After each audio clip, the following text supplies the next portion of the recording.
Whaling is an example of a truly American maritime enterprise, and one of my favorite topics to talk about. Whales have long been regarded as a valuable resource. They provide huge amounts of meat, bones, and oil, and they've been exploited in various ways since at least the Neolithic, mainly as beached whales. As far as it's known, the Basques were the first to start whaling on a large scale in Europe, and they did so by at least the 8th century AD, and possibly much earlier. For centuries, they remained the premier whalers in Europe, and much later the English and the Dutch began whaling, around the early 17th century, to an appreciable degree. The focus here, however, is whaling in America, and the 19th century was by far the most significant century for American whaling, specifically the decades between 1820 and the Civil War. American whaling began when early colonists started drift whaling, that is, looking for beached whales and salvaging what they could from them. This eventually gave way to shore whaling, where small rowed or sailed craft would sail out from shoreways, though always within sight of the shore, to hunt whales. Generally, they harvested pilot whales and right whales, and occasionally they would take a humpback. The whale would be then hauled back to a processing station with try works on shore. By 1700, Nantucket was well established in this business and dominated the trade early on. Its position makes it a particularly good base for whaling, and when we talk about whaling in America, Nantucket and New Bedford in Massachusetts are by far the industry leaders. A significant and possibly apocryphal shore whaling trip took place in 1712. A sloop from Nantucket that was shore whaling was swept out to sea in a storm a significant distance. Once the storm subsided, the crew noticed that they were in the middle of a pod of sperm whales. They killed one, took it back to shore, and discovered that this was an amazingly valuable resource off the American coast. This accidental encounter began America's offshore sperm whaling program, which over the next 40 years would see a 20-fold increase in the production of whale oil.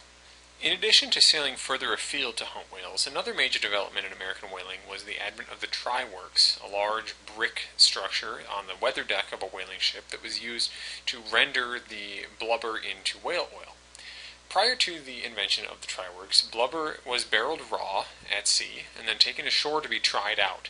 Drying out is the process of rendering blubber into oil, hence the name try works.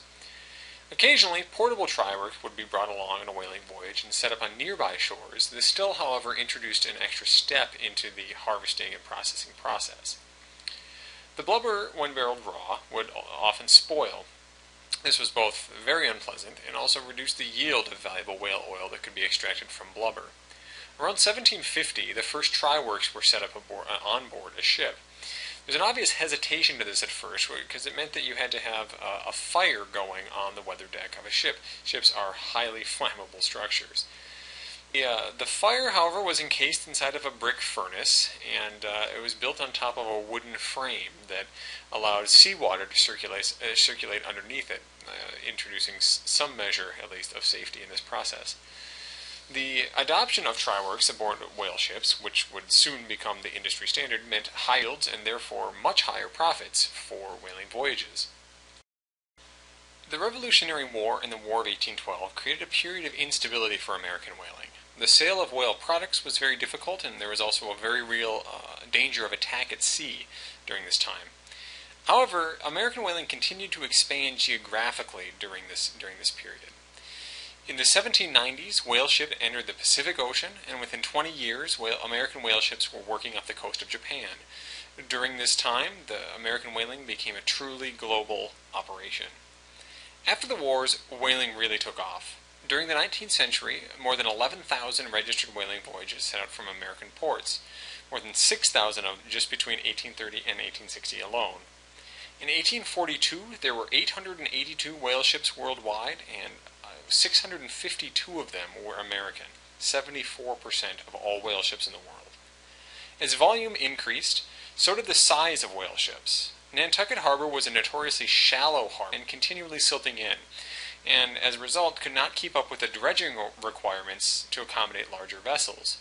This gave way to New Bedford, Massachusetts as the new whaling capital, and was home port to nearly half the American whaling fleet during the 19th century. And this position would make it for a time, in the middle of the 19th century, the richest city per capita in the world. While whaling now is viewed by many to be cruel and environmentally unsustainable, this was not the case in the 19th century, and it's important to view the whales as they were viewed by the whalemen who were hunting them. Many of the Puritan fundamentalists in New England perceived whales as the incarnation of evil, and this was also coupled with the Victorian certainty that all animals were put on Earth in order to serve humanity in one way or another.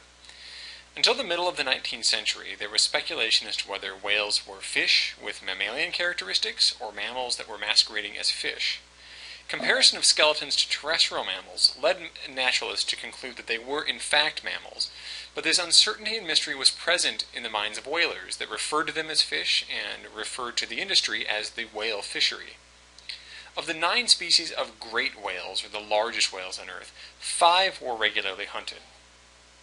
Gray whales were the smallest species of commonly hunted whale, and they were taken most frequently on the Californian coast. They're the only baleen whale to feed on bottom-dwelling creatures. Incidentally, sperm whales, which are not baleen whales, also feed on bottom-dwelling creatures. Gray whales would frequently surface after eating, and in the words of Herman Melville, their heads and lips would be besmeared with the dark ooze from the depths below, making them a rather fearsome sight for the whalemen. Bowhead whales are an Arctic whale, and they have baleen, or known as whalebone in the whale fishery, that grows up to 14 feet long, making it the largest of any cetacean.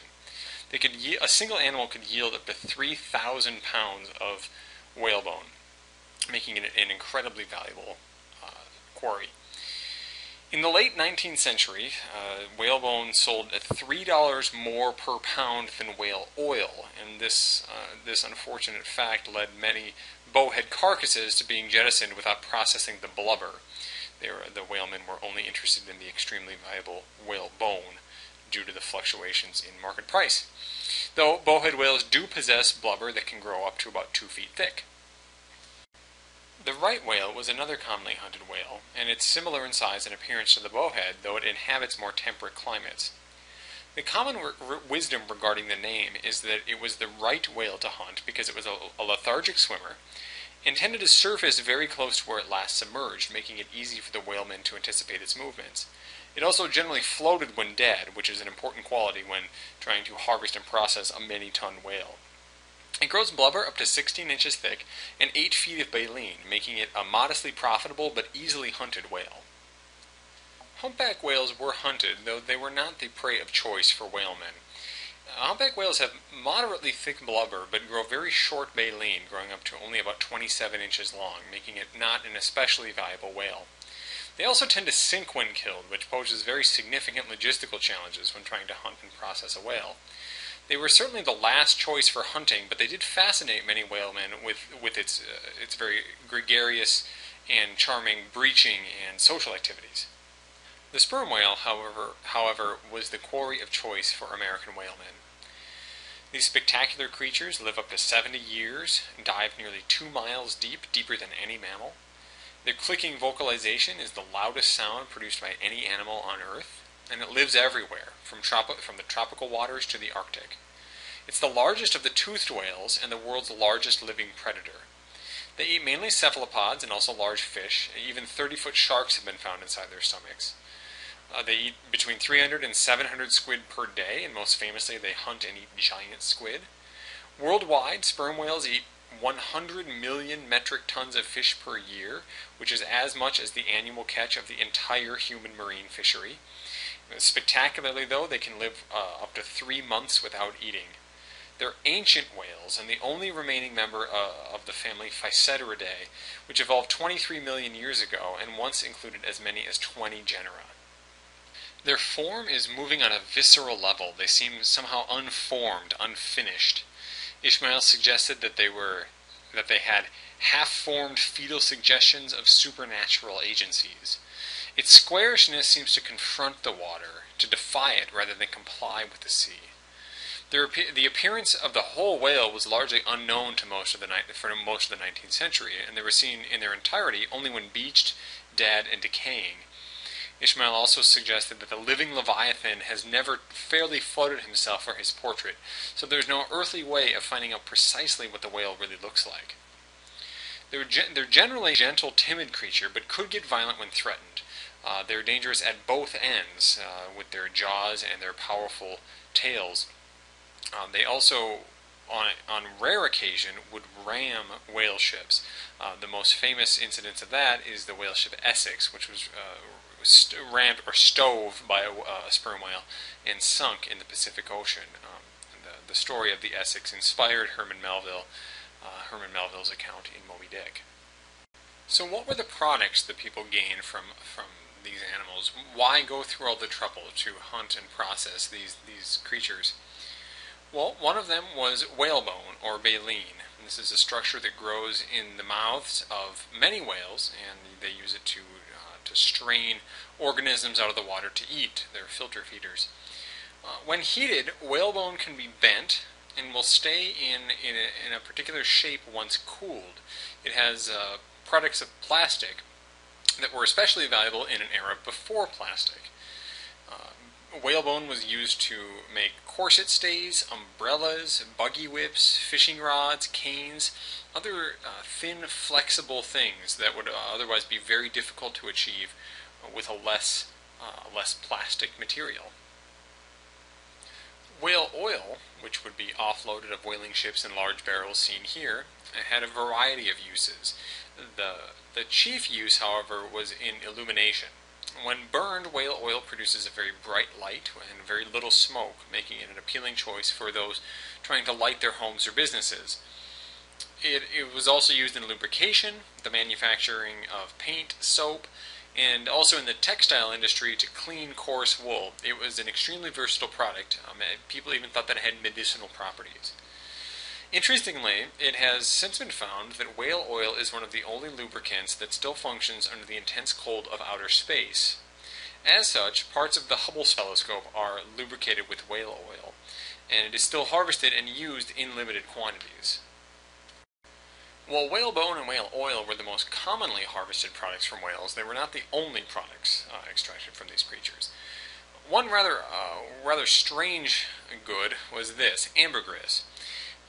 It's a very long sought-after item, and for a long time its origins were very mysterious. It has a very strong scent that's not entirely pleasant, but it's also not entirely unpleasant. It has a very strong animal smell that is really unlike anything else. It has been variously used as incense, an ingredient for icing cakes, and an additive to coffee. Most popularly, however, it was used as a fixative in the perfume-making industry.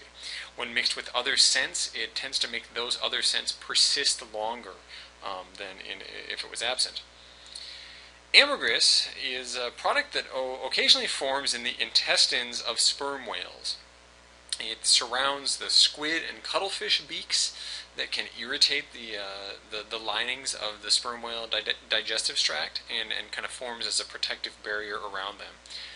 It is then expelled from one end to the other of the whale into the ocean, and it floats. And it is most commonly found either floating in the ocean or more likely washed up on shore.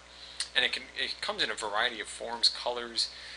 It's a very strange thing. The rarity of this product made it in the 19th century worth more than its weight in gold. And it was so rare, in fact, that from 1836 to 1880, the peak years of the American whaling industry, the entire American fleet found less than 1 ton of it from all the whales that they harvested. Another product specific to sperm whales was spermaceti. Spermaceti is an oily, slightly pinkish or yellowish liquid at a sperm whale's body temperature. Once cooled and in contact with air, it solidifies into a wax, and very little processing is required to form this wax into extremely high-quality candles. These candles burn with an extremely bright light and are virtually smokeless. The candles were of such high quality that when we talk about candle power as a standard of illumination, we are referring to the brightness of a spermaceti candle. So we've seen what the whaling industry was hunting and why they were hunting it, but who worked in this industry? Compared to other merchant vessels, whale ships were overmanned. A total crew was likely to be about 30, and whalemen at various times had to be a seaman, an oarsman, a hunter, a butcher, and a factory hand. though the most necessary skills for a whaleman to possess were to be able to row and to process the whale efficiently. And neither of these were especially skill intensive, and as such, many landsmen were found occupation in the whaling industry, found their first experiences at sea, in fact, in the whaling industry. A whale ship needed at least 24 men just to man the boats. That's 6 men per whale boat, and 4 whale boats per whaling ship was common. 24 sailors was more than a merchantman of comparable size would carry, and much less than a naval vessel would carry. Since there were so many people around to do the work, skill was not a huge problem. There were often either enough officers or skilled sailors present to direct the work that had to be done, and more than enough men to haul on lines or do as they were told. Also, sailing speed and efficiency was really not important for whale ships, since whaling ships would stay at sea until they were full in order to get the maximum return on the investment. And they just wandered around the ocean until they ran into a whale. There was really no hurry to get any place in particular. Whaling ships, whalemen were paid on what's known as the lay system, which means that each sailor would get a share of the final sale of all of the products of the whaling voyage. So the whale ship would go to sea and stay at sea, sometimes for many years at a time, until the hold was full. Then return to port, sell the products that they've gathered, and then each person would be entitled to a particular share. The lay system was a great system for captains and officers who would get a very large share of the proceeds, and not very good for the average sailors who would get a very small fraction. Additional predatory financial schemes defrauded many of the average whalemen and first-time seagoers of much of their earnings. There were all kinds of loans or other cheating schemes to make sure that these whalemen did not actually leave the whale ship with very much money. There's one example of a sailor going on a 4-year whaling voyage, being gone at sea for 4 years hunting whales, returning home, and after all of the deductions were taken, earned just $1.13 per month over the course of that 4-year period. This was not a particularly lucrative way to make a living if you were an average sailor. If you were an officer, an owner, or a captain, it was highly profitable. Let's now look at the whale ships themselves. The majority of vessels involved in whaling in the 19th century were merchantmen that were fitted into whalers. There were, however, some purpose-built whale ships as well. The common characteristics among these ships was generally a very bluff bow, a relatively deep hold, and a very broad beam. Compare the bow of the Charles W. Morgan here to the bow of the Cutty Sark here, a clipper ship of the same era. And you can see that the Charles W. Morgan it's a very fat ship. As a result, these fat ships were often looked down on by other merchant sailors and regarded as poor sailing vessels. They were built for capacity, durability, and seaworthiness, however. They were not built for speed. As a result, they often had roomier forecastles than many other vessels, which meant more personal space and a somewhat more comfortable accommodation for the sailors. The forecastle is the area in the front of the ship where the average sailors lived. They usually carried less sail than other merchantmen. Again, sailing speed was not a concern here. And they were typically bark-rigged, which meant that the rigs were easier to operate with a small number of crew, while most of the men were out in the whaleboats hunting whales. They were often painted black. Sometimes they would be painted with false gun ports on the sides in order to scare away any potential pirates that may come up on them. Sometimes they would even include real gun ports and then install false guns or Quaker guns in these gun ports. There would be guns made out of wood to further disguise themselves as a well-armed vessel.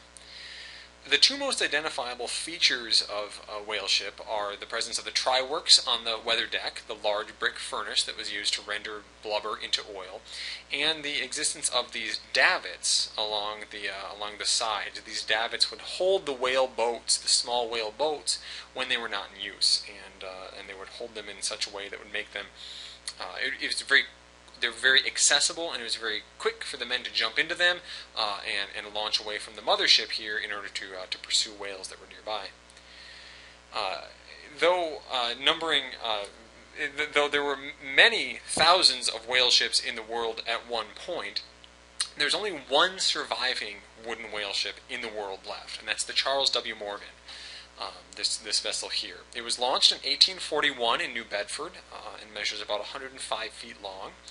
It served 80 years as a whaler and made 37 long-distance voyages, making it the longest whaling career in history. It is currently cared for and housed at Mystic Seaport Museum in Mystic, Connecticut, and just this summer of 2014 completed its historic 38th voyage, where it sailed from Mystic, Connecticut up to Boston and back, and stopped at a number of ports along the way as an ambassador to the maritime cultural heritage of this country, and as an educational tool for people to learn about whales, the changing perception of whales, and this really exciting chapter in American history. During its service year, it earned nearly $2 million for its owners, making it also the most profitable whale ship in history. Another critical piece of equipment was the whale boat. These were carried on whale ships, hung on the davits on the sides, and they were a very specialized craft. They were about 28 feet long on average, double-ended. They were generally rowed, though some would carry a single sail. They're very thin, lightly built vessels. They're typically lapstrake built, meaning the planks on the sides here overlap one another slightly, and made of planks about a half an inch thick. Very lightweight vessels. These lightweight vessels, however, did an amazing amount of work. They would carry 6 men, harpoons, lances, water, and all of the equipment necessary to hunt, kill, and tow back a whale to the much larger whale ship. Another very important piece of equipment were the harpoons. The harpoons, interestingly, were not used to kill the whales. They were simply used to attach the whale to the small whale boat. The killing would come later, and we'll get there. There were several types of harpoons, including double flue, single flue, and toggle irons. In the whaling industry, harpoons were referred to as irons, and these critical pieces of equipment were absolutely indispensable for the whalemen doing their jobs. Let's now look at the process of taking a whale. Men alternated 2-hour watches in the cross trees, high up in the masts, looking for the signs of whales. Most commonly, this sign would be the spray of a whale after reaching the surface from a long dive. A sperm whale spray, for instance, is about 10 to 12 feet high and produces a cloud of moisture that hangs in the air for about 3 seconds. This could be seen on a clear day for about 6 miles by a whaleman with a keen eye. Clearly, it would be easy to make a mistake in identifying this very subtle sign of a whale. Often, then, the whaleman would wait for either another spout, a breach, or to see the flukes or tail of the whale in order to make the call. And once he saw these, he would call down, "Thar she blows," or something similar, down to deck, along with the direction and estimated number of whales. At this point, the officer on deck would make the decision about how many whale boats to deploy to send after these whales. At this point, the crew would jump into the whale boats, which were then lowered, and a chase commenced with the rallying cry, "A dead whale or a stove boat." The boat steerer, or harpooner, was at the bow of the ship, the bow of the boat, pulling an oar. When the boat neared the whale, the boat steerer put down his oar and picked up a harpoon. He then braced his left thigh against a semicircular cutout in the boat's thwart, called the clumsy cleat, and at the opportune time would hurl the harpoon into the whale's back or flank. At this point, the whale would likely take off, swimming in a panic, and thus began the Nantucket sleigh ride, a high-speed event where the whale pulled the boat through the water. It's a very dangerous event. During the Nantucket sleigh ride, the harpoon line was paid out from the boat and wrapped around a post in the whale boat called the loggerhead. And this would create a drag on the line, just the same way that a drag on a fishing rod works now. Oftentimes, this was such a violent event that the loggerhead would have to be doused in seawater to keep it from scorching or igniting from the friction of the line paying out so quickly. This chase could last for hours until the whale tired, and could potentially bring the boat miles away and well out of sight of the mothership, a very dangerous situation. Eventually, the whale tired, and the whale boat could catch up. At this point, the whale was lanced. The harpoon was attaching the whale boat to the whale, and that would stay in the whale. And at this point, a separate device, the lance, would be used. You can see that here. Generally, an officer would do the lancing, and the lance would be repeatedly stabbed into the whale, aiming for the heart, the lungs, or major arteries. As such, whalemen had a relatively sophisticated understanding of whaling anatomy. The lancer would know that they had success when the whale started spouting blood out of its blowhole, at which point the whaleman would declare "chimneys afire." Eventually, the whale would die, and it would then have to be towed back under oar power to the mothership. Once the whale got back to the whale ship, cutting in started immediately. Men worked very quickly during this time to minimize spoilage of the very valuable products on the whale carcass, and also to minimize loss to sharks that would show up and start eating the whale in the water. The whale was always attached to the starboard side of the vessel with the tail pointing forward. The ship would make a slight headway under light sails during this time, and the forward motion of the ship would keep the whale snug against the side of the ship and making it far more easier to access. Even though the men were working quickly, it could take 2 to 3 days to process an entire whale, and during this time, men would work around the clock in 6-hour shifts. After the whale was secured to the whale ship, the cutting stage was lowered over the side, which gave the whalemen better access to the carcass of the whale. If it was a sperm whale, the lower jaw would be removed first, followed by the head, which would be kept in the water aft and dealt with later after the blubber was attended to. Men, or flensers at this point, would begin to strip away the blubber from the whale in a continuous spiral. It turns out you can peel a whale much the same that you can peel an orange. The blubber was cut into long so-called blanket strips, or blanket pieces, which were about 15 feet long and about 3 feet wide. And these pieces were then hoisted on deck and through a hatch to the lower deck, or to the blubber parlor, where they were then cut into smaller and smaller pieces. Eventually, they were minced into so-called Bible leaves before heading back up to the weather deck into the tripod. After the blubber was removed, if it was a sperm whale, they would probe the carcass with their flensing knives for ambergris. The ambergris is hard, and they could feel that with their knives if they were lucky. If it was a sperm whale, the junk and the case were removed from the rest of the head. The junk and the case were a natural reservoir that contained hundreds of gallons of spermaceti.